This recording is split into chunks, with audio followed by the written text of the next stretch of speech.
श्रीमद् भागवत महापुराण 9वां स्कंद 5वां अध्याय। दुर्वासा जी की दुख निवृत्ति।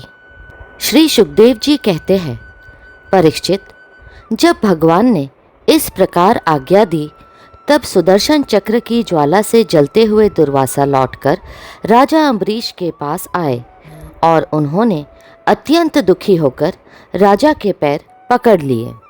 दुर्वासा जी की यह चेष्टा देखकर और उनके चरण पकड़ने से लज्जित होकर राजा अम्बरीश भगवान के चक्र की स्तुति करने लगे। उस समय उनका हृदय दयावश अत्यंत पीड़ित हो रहा था।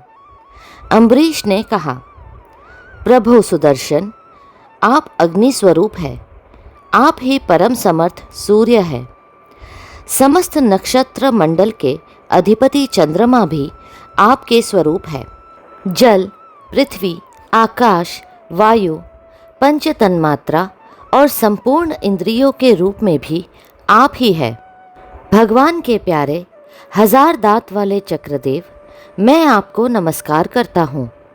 समस्त अस्त्र शस्त्रों को नष्ट कर देने वाले एवं पृथ्वी के रक्षक, आप इन ब्राह्मण की रक्षा कीजिए। आप ही धर्म है, मधुर एवं सत्यवाणी है। आप ही समस्त यज्ञों के अधिपति और स्वयं यज्ञ भी है।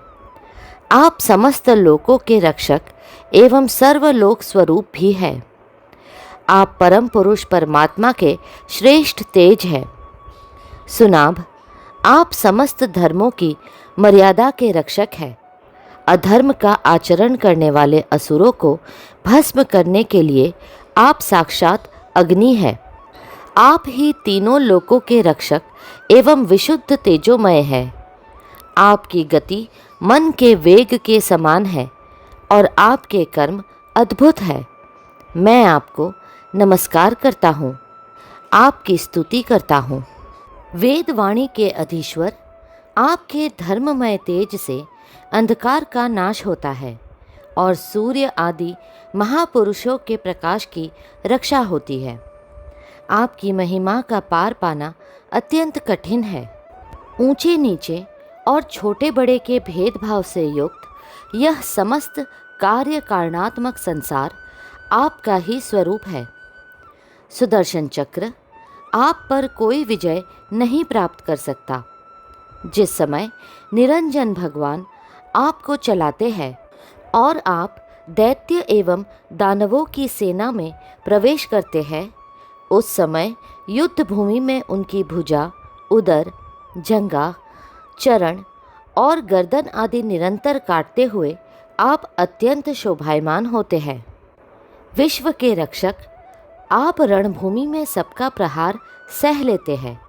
आपका कोई कुछ नहीं बिगाड़ सकता।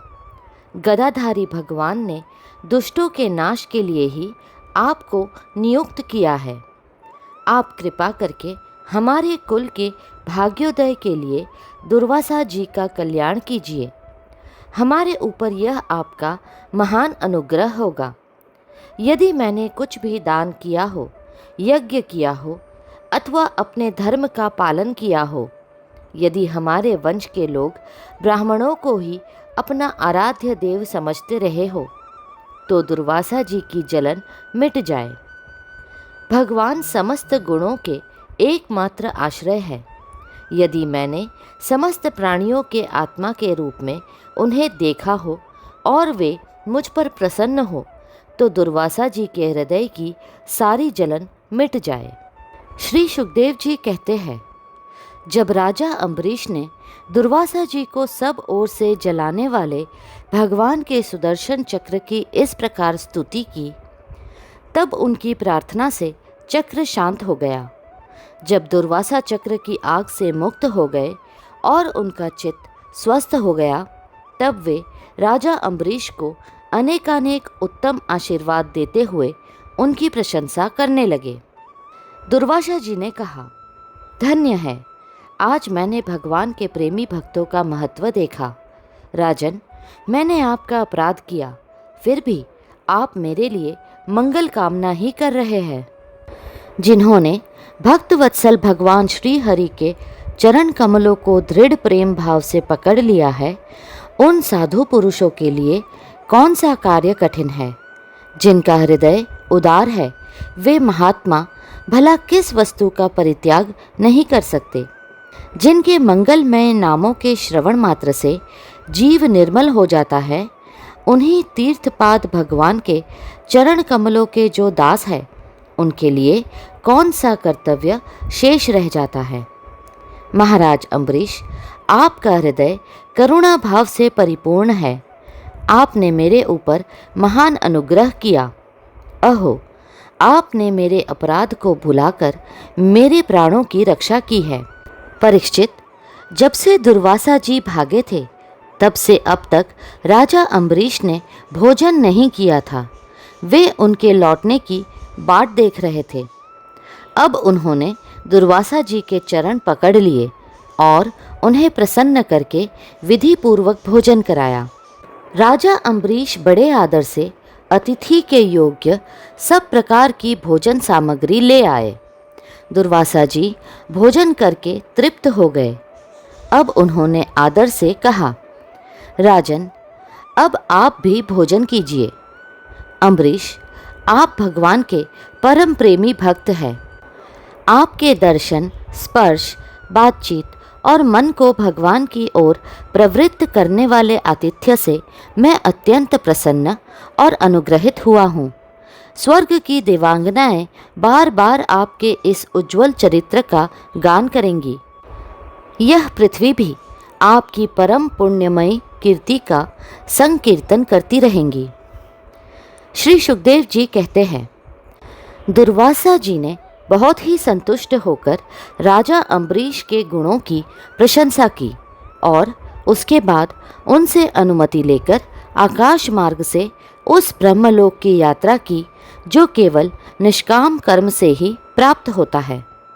परीक्षित, जब सुदर्शन चक्र से भयभीत होकर दुर्वासा जी भागे थे, तब से लेकर उनके लौटने तक 1 वर्ष का समय बीत गया था।